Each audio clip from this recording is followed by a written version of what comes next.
Stephen, just over halfway through the pre-season training camp here in Tenerife, how have you found it so far and how are the boys getting on? It's been really good. It was important that we do maximise this time, especially with the new players coming in. And also the boys who worked really hard last season to get back into the swing of things, to get better in the areas that I feel that we could get better on. And also work hard to get that kind of fitness back. So we've kind of touched on everything. We've maximised our time. The days have been long. There's been a lot of training, meetings. The days have felt full on, but that's why we're here. And we've also tried to balance that with a bit of downtime for the players. So I think so far the balance has been good. The new players have fitted in well, and overall so far it's been really good. I was just about to ask you about the new players being integrated into the squad. Obviously quite a few of them here with us just now. How have they been getting on, and how are they getting on with their new teammates as well? Yeah, like anything or any workplace, every character's different. When they come into the group, there's some that are a bit lower key and get comfortable. I personally, when I was a player, I struggled when I moved. I didn't feel comfortable. I was on edge a lot. If I'm honest, my first season at clubs, I took a bit of time to get ready and feel comfortable. Fortunately, a few of the boys know each other. Jan and Fultz know each other from previous clubs, so they've had each other to bounce off of and move through with. Spitz has played with quite a few of the boys. Moose is a quiet character, but slowly and surely he's come out, and then there's the wee moments in training that all the new players have had that players will take notice, and that just bonds everybody. And I must say, the group that have been here are fantastic. I look at it and I envy the new players coming in, because all our players, whether they're young, whether they're old, the ones that have established themselves here are all good people. They make people welcome, and they go beyond to make them feel welcome. So it's been good. And then I think one other difference this year from last year is we've got quite a lot of the internationals here. They missed last year's camp, so they've seen a lot of the stuff for the first time on camp as well, which has been good. You speak about downtime and players getting to know each other. I think you've been pairing guys up with maybe don't know each other so well and challenging them. How's that been going? How's the leaderboard looking?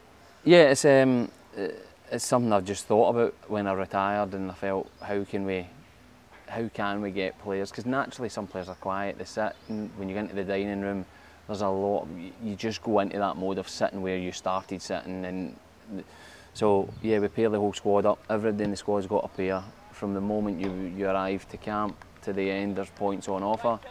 It could be for training performances, it could be for the small-sided games, it could be for, there's challenges at the end of every session, and then it can also be about your partner. So I can ask a question randomly, and it encourages each other.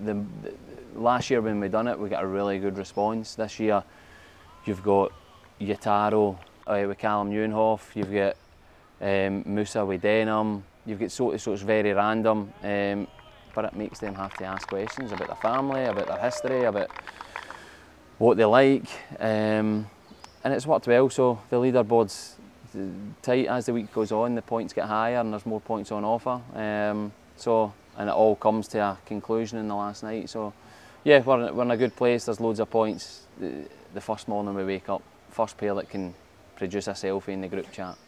So it scrambles, they're all in different rooms, so they scramble to try and get that. So Frankie, Kent and Spitz get that, and that gets it going. And yeah, it's been good, but also for your hard work you can again earn points, and then as always you need to make sure the prizes are good, so they've got some good prizes at the end of the week. And just finally, Stephen, obviously training camp comes to an end on Thursday, and then a couple of big friendlies in a row, Leyton Orient and then Tottenham Hotspur both come at the Tynecastle Park. How much are you looking forward to that, getting back to Tyney and seeing the fans again? Yeah, it's the first point. We've had one game, then we go into a run of games that come quite thick and fast, which is the next step, if you like, that sharpness and that. We've got a good base fitness now, the boys come back in a great shape. It's now about then the touch, the speed of play, the anticipating tackles, the being in the right place at the right time. This is the next phase of it. And two really good games. Leyton Orient, I had a team who a lot of people might think, oh, it's just a lower league team in England, but over the last few years they've progressed really well. They're doing well. They've had a really good season last season, and Spurs are full of internationalists. Will have an idea of how they play because Ange. It'll be good to see Ange again. I think he's probably in that 7 games I had the biggest influence on me, just with how warm he was, how welcoming he was, and also how much he offered to me as a young coach was unbelievable. And then I've played with James Maddison as well, which you'll get to see him. So the calibre of teams that we're playing are fantastic, and it'll be a challenge, but it also gives our fans a chance to see the new players and also a lot of the guys who done so well last season. Perfect, Stephen. Thanks very much. Thank you.